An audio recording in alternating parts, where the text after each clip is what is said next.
तो चलिए आज हम स्टार्ट करते हैं इलेक्ट्रीशियन फर्स्ट ईयर का गूगल फॉर्म का टेस्ट सीरीज सेकंड। तो उसके कुछ क्वेश्चन हम आज सोल्व करेंगे। क्वेश्चन फर्स्ट दिया है, इस गेज का क्या उपयोग है। हमारे सामने एक डायग्राम दिखाया गया है, उस गेज का यूज़ पूछ रहा है। तो जो गेज है ये किसी भी जॉब के इंटरनल रेडियस को बताता है। तो ऑप्शन देख लेते हैं। फर्स्ट ऑप्शन दिया है check the internal radius of the job, तो फर्स्ट ऑप्शन हमारा एक सही आंसर होगा। नेक्स्ट क्वेश्चन आता है, what is the name of the file. इस रेती का क्या नाम है। हमारे सामने एक डायग्राम दिया गया है, उस रेती का नाम पूछ रहा है। फाइल का नाम होता है रास्ट कट फाइल। इस क्वेश्चन का फर्स्ट ऑप्शन एक सही आंसर होगा। ये जो डायग्राम दिखाया गया है रास्ट कट फाइल का है। थर्ड क्वेश्चन आता है, इस औजार का क्या नाम है। डायग्राम दिया गया है हमें और औजार का नाम पूछा गया है। जैसे फर्स्ट ऑप्शन दिया है डिवाइडर। डिवाइडर तो नहीं है। डिवाइडर क्या करता है, किसी लाइन को डिवाइड करने का काम करता है एक बराबर पार्ट में। तो डिवाइडर तो नहीं है, ये ऑप्शन गलत होगा। सेकंड ऑप्शन दिया है इनसाइड कैलिपर। इनसाइड कैलिपर किसी भी जॉब की आंतरिक माप को दर्शाता है। तो हमारे सामने जो डायग्राम दिया गया है इनसाइड कैलिपर का डायग्राम है। तो सेकंड ऑप्शन हमारा एक सही आंसर होगा। नेक्स्ट क्वेश्चन दिया है, लकड़ी में ट्विस्टिंग दोष का क्या कारण है। फर्स्ट ऑप्शन दिया है डिफेक्टिव स्टोरेज। ट्विस्टिंग दोष डिफेक्टिव स्टोरेज के कारण नहीं होता है, तो फर्स्ट ऑप्शन गलत आंसर होगा। सेकंड ऑप्शन दिया है अनइवन श्रिंकेज, जो हमारा एक सही आंसर है। लकड़ी में अगर ट्विस्टिंग दोष आता है तो अनइवन श्रिंकेज के कारण होता है। थर्ड ऑप्शन दिया है इम्प्रॉपर सीजनिंग। इम्प्रॉपर सीजनिंग के कारण लकड़ी में कपिंग दोष होता है, तो सी ऑप्शन भी गलत होगा। डी ऑप्शन दिया है irregularity in growth of branches. Branches में अगर ग्रोथ होने में इरेगुलरिटी है, अनियमितता है, तो उसके कारण लकड़ी में नोट दोष आता है, तो डी ऑप्शन भी एक गलत आंसर होगा। नेक्स्ट क्वेश्चन आता है fifth question, what is the use of mortise chisel. First option दिया है general chiselling work in wood. First option गलत आंसर है। जनरल चीजलिंग जो की जाती है फॉर्मल चीजल के द्वारा होती है। सेकंड ऑप्शन दिया है making rectangular holes in wood. लकड़ी में चौकोर छेद बनाने के लिए जो आयताकार छेद बनते हैं वो हम मोटराइज चीजल के द्वारा बनाते हैं, तो फिफ्थ का बी ऑप्शन एक सही आंसर होगा। नेक्स्ट क्वेश्चन आता है, शीट मेटल में तेज मोड के लिए किस प्रकार की हिस्सेदारी का उपयोग किया जाता है। शीट मेटल में जो बैंड्स बनाने हैं वो शार्प बैंड्स बनाने हैं, तो किस स्टेक का हम यूज़ करते हैं। तो फर्स्ट दिया है स्क्वायर स्टेक, ये गलत आंसर होगा। शीट मेटल में शार्प बैंड के लिए जो है स्टेक यूज किया जाता है वो हैचेट स्टेक होता है, तो सिक्स का बी ऑप्शन एक सही आंसर होगा। नेक्स्ट क्वेश्चन आता है, which type of cold chisel is use for squaring materials at the corners. तो फर्स्ट ऑप्शन दिया है वेब चीजल। चेन ड्रिलिंग के बाद मेटल को सेपरेट करने के लिए हम वेब चीजल का यूज़ करते हैं, तो फर्स्ट ऑप्शन एक गलत आंसर होगा। सेकंड ऑप्शन दिया है cross cut chisel. Cross cut chisel का यूज़ ग्रूव्स और स्लॉट को काटने के लिए होता है, तो बी ऑप्शन भी एक गलत आंसर होगा। और क्लियरेंस के लिए भी हम क्रॉस कट चीजल का यूज़ करते हैं। सी ऑप्शन दिया है half round chisel. Half round chisel का यूज़ हम मेटल में ग्रूव्स बनाने के लिए करते हैं। राउंड ग्रूव्स जो बनाए जाते हैं वो हाफ राउंड चीजल के द्वारा बनाए जाते हैं। सेवंथ का सी ऑप्शन भी एक गलत आंसर होगा। जो कोनों पर चौकोर सामग्री के लिए हम जिस छेनी का यूज़ कर रहे हैं वो डायमंड पॉइंट चीजल है, तो सेवंथ का डी ऑप्शन एक सही आंसर होगा।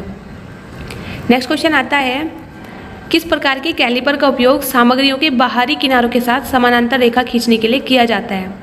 फर्स्ट ऑप्शन दिया है इनसाइड कैलिपर। आंतरिक माप को मेजर करने का काम होता है इनसाइड कैलिपर का, तो बी ए ऑप्शन गलत होगा। जेनी कैलिपर के द्वारा हम पैरेलल लाइन को ड्रॉ कर सकते हैं किसी भी मटेरियल के आउटर एज पर, तो बी ऑप्शन एक सही आंसर होगा। नाइन्थ क्वेश्चन दिया है, ड्रिल बिट का नाम क्या है। इस ड्रिल बिट का नाम पूछ रहा है, तो फर्स्ट ऑप्शन दिया फ्लैट ड्रिल बिट। ये फ्लैट ड्रिल बिट का डायग्राम नहीं है, तो ये ऑप्शन गलत होगा। बी दिया है टेपर शैंक बिट, बिल्कुल सही है। जो हमारे सामने डायग्राम दर्शाया गया है ये टेपर शैंक बिट का एक डायग्राम है, तो बी ऑप्शन एक सही आंसर होगा। नेक्स्ट क्वेश्चन दिया है, what is the name of the stake use for general purpose in sheet metal work. तो जनरल पर्पस के लिए जो स्टेक यूज़ किया जाता है वो स्क्वायर स्टेक का यूज़ हम करते हैं, तो टेंथ का ए ऑप्शन एक सही आंसर होगा। 11th क्वेश्चन दिया है, what is the number 1.25 indicates in ISO metric fine thread M12 × 1.25। एक थ्रेड का हमें नंबर दिया है और उसमें 1.25 नंबर जो लिखा है उसका मतलब क्या है ये पूछ रहा है। तो जो M12 है वो डायमेट्रिक बताता है थ्रेड की, तो ए ऑप्शन एक गलत आंसर होगा। बी दिया है पीच ऑफ द थ्रेड, बिल्कुल सही है। 1.25 जो लिखा है वो फाइन थ्रेड में की थ्रेड को बताता है, तो 1.25 नंबर जो है वो peach of the thread. 11th का बी ऑप्शन एक सही आंसर होगा। नेक्स्ट क्वेश्चन आता है, what defect will occur in timber due to irregularity in growth of the branches. यदि ब्रांचेस में कोई इरेगुलरिटी आई है तो उसके कारण लकड़ी में जो दोष होता है वो नोट मतलब गांठें बनती है, तो 12th का ए ऑप्शन एक सही आंसर होगा। बी ऑप्शन दिया है कपिंग, कपिंग तब होती है तब इम्प्रॉपर सीजनिंग होगी। नेक्स्ट क्वेश्चन आता है which file is use for sharpening the blunt teeth of a tenon saw. कोई टेनन शाह है, उसके जो टीथ हैं उन्हें तेज करना है, शार्प करना है, तो कौन सी फाइल का यूज़ किया जाता है? तो हम ट्रायंगुलर फाइल का यूज़ करते हैं किसी भी टेनन शाह की दांतों को तेज करने के लिए। 13 का सी ऑप्शन एक सही आंसर होगा। नेक्स्ट क्वेश्चन दिया है name the part mark x of the file. File के एक्स भाग को चिन्हित करना है। इसमें हमें एक्स से डिनोट किया है एक पार्ट को, उसका नाम बताना है। जैसे फर्स्ट ऑप्शन दिया है एज। एज जो होता है इस चीज़ल में ऊपरी हिस्सा एक दिखाया गया है वो एज होता है, तो ए ऑप्शन एक गलत आंसर होगा। तो जो एक्स से चिन्हित जो भाग किया गया है वो हील है, तो बी ऑप्शन एक सही आंसर होगा। सी ऑप्शन दिया है टैंग। टैंग जो होता है इस फाइल में जो सबसे लास्ट वाला पार्ट है उसे हम टैंग कहते हैं, तो टैंग ऑप्शन भी गलत होगा। शोल्डर होता है जो यहाँ टैंग से पहले एक राउंड थोड़ी शेप में पार्ट आया हुआ है, ये शोल्डर पार्ट कहलाता है, तो डी ऑप्शन भी एक गलत आंसर होगा। नेक्स्ट क्वेश्चन आता है what is the name of the tool. एक हमें टूल दिखाया गया है, उसका नाम पूछ रहा है कि इस उपकरण का नाम क्या है। तो ऑप्शन देख लेते हैं। फर्स्ट ऑप्शन दिया जेनी कैलिपर, बिल्कुल सही है। ये जो हमें डायग्राम दिखाया गया है ये जेनी कैलिपर का एक डायग्राम है, तो ये ऑप्शन सही आंसर होगा। इनसाइड कैलिपर हम पहले पढ़ चुके हैं, तो इनसाइड कैलिपर नहीं है। नेक्स्ट क्वेश्चन आता है what is the name of the angle mark x of the chisel. Chisel हमें दिखाई गया है, उसमें एंगल जो मार्क किया है एक्स नाम से उसका नाम पूछ रहा है। जैसे फर्स्ट ऑप्शन दिया है हमें रेक एंगल। रेक एंगल जो होता है हमारा ये कहलाता है। चीजल के ऊपर वाले साइड में जो एंगल बना है इसे हम रेक एंगल कहते हैं, तो ये ऑप्शन गलत आंसर हुआ। बी ऑप्शन दिया है पॉइंट एंगल, बिल्कुल सही है। जो हमें एंगल दिखाया गया है ये पॉइंट एंगल है चीजल में। सी ऑप्शन दिया है क्लियरेंस एंगल। सी ऑप्शन भी एक गलत आंसर होगा। क्लियरेंस एंगल जो होता है वो ये वाला एंगल क्लियरेंस एंगल कहलाता है, तो सी ऑप्शन भी एक गलत आंसर होगा। नेक्स्ट क्वेश्चन आता है what is the use of firmer chisel. Firmer chisel का क्या यूज़ है? फर्स्ट ऑप्शन दिया है paring and finishing joints. Paring and finishing joints के लिए हम चीजल का यूज़ करते हैं। फिनिशिंग के लिए ये क्लियरेंस के लिए क्रॉस कट चीजल का यूज़ किया जाता है, तो ये ऑप्शन एक गलत आंसर होगा। बी ऑप्शन दिया है जनरल चीजलिंग वर्क। जो हम नॉर्मली जनरल चीजलिंग वर्क सामान्य जो चीजल के काम करते हैं वो फर्मर चीजल के द्वारा किए जाते हैं, तो 17 का बी ऑप्शन एक सही आंसर होगा। जैसे सी ऑप्शन दिया है making rectangular holes in would. हम पहले पढ़ चुके हैं making rectangular holes in wood. लकड़ी में रेक्टेंगुलर होल बनाने के लिए मोटराइज चीजल का यूज़ करते हैं, तो सी ऑप्शन भी एक गलत आंसर हो। 17 का बी ऑप्शन सी है जनरल चीजलिंग वर्क में हम फर्मर चीजल का यूज़ करते हैं। नेक्स्ट क्वेश्चन आता है which type of half lap joint is use if one part of a job meets another part at some distance from the ends. Job में कोई part है एक दूसरे पार्ट को मिलाया जा रहा है, तो एंड पर ना मिलकर एंड से कुछ दूरी पर मिलता है, तो ये किस प्रकार का हाफ लैप जॉइंट कहलाता है? तो जब वो एंड पर नहीं मिल रहा है, यदि वो एंड पर मिलता तो एंड लैप जॉइंट होता। यदि वो जॉब एक दूसरे को क्रॉस करते तो वो क्रॉस लैप जॉइंट कहलाता है। सी दिया है मिडल लैप जॉइंट, बिल्कुल सही आंसर होगा। ना तो वो एंड लैप जॉइंट है ना ही क्रॉस लैप जॉइंट है। एंड से कुछ दूरी पर जॉब के उस पार्ट को मिलाया गया है या कुछ दूरी पर से रखा गया है, तो वो मिडल लैप जॉइंट कहलाता है। कॉर्नर हाफ लैप जॉइंट भी एक गलत आंसर होगा।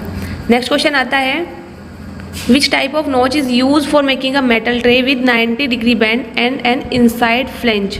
कोई मेटल हमें दिया गया, उसकी ट्रे बनानी है जो 90 डिग्री के एंगल पर बैंड होगी और उसमें इनसाइड फ्लेंज भी होगा, तो हम किस नोच का यूज़ करते हैं? तो वो हमारा वी नोच का यूज़ किया जाता है, तो 19 का ए ऑप्शन एक सही आंसर होगा।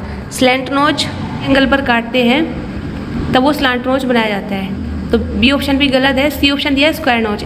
ट्रे बनाने के लिए यदि स्क्वायर नोच देना है तो उसमें भी हम 90 डिग्री के एंगल पर शीट को कोनों से काटते हैं, स्क्वायर नोच भी एक गलत आंसर होगा। स्ट्रेट नोच होता है एक सीधा नोच।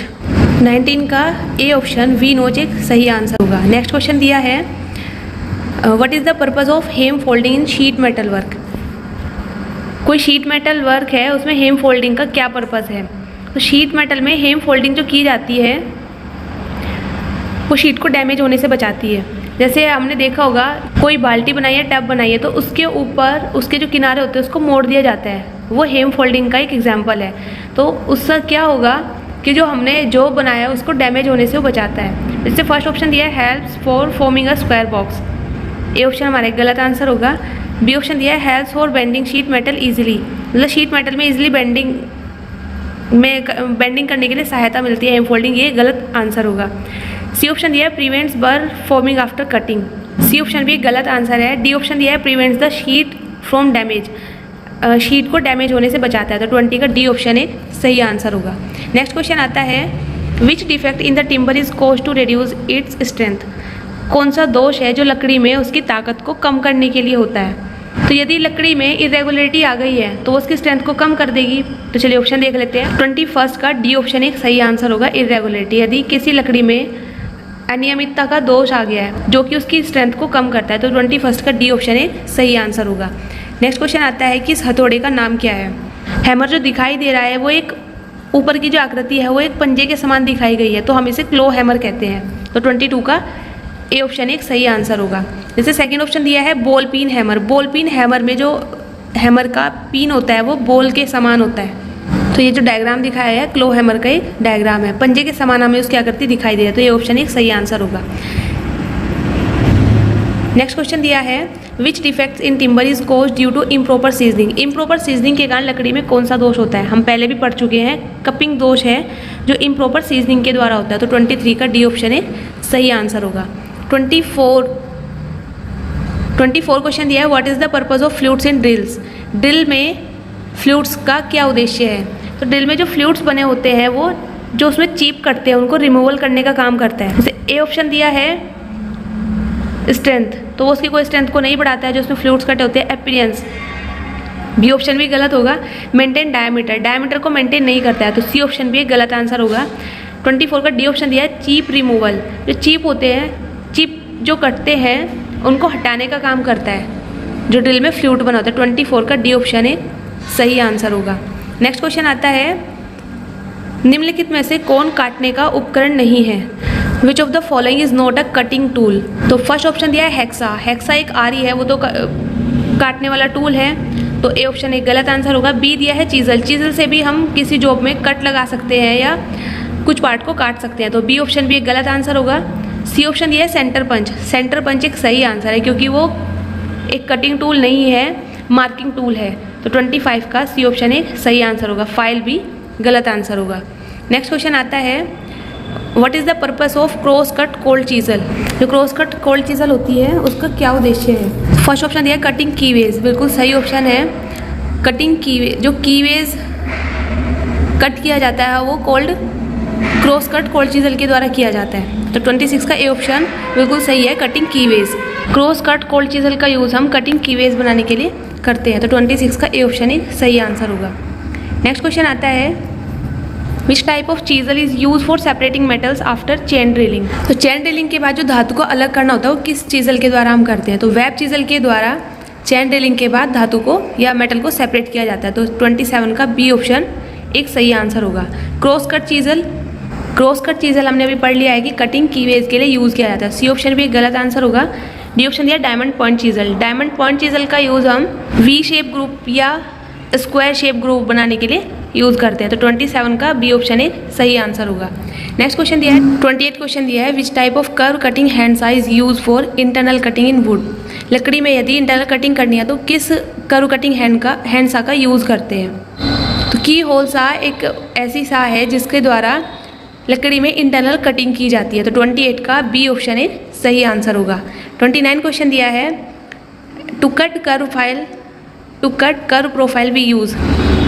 कर्व प्रोफाइल यदि हमें काटनी है तो हम किसका यूज़ करते हैं।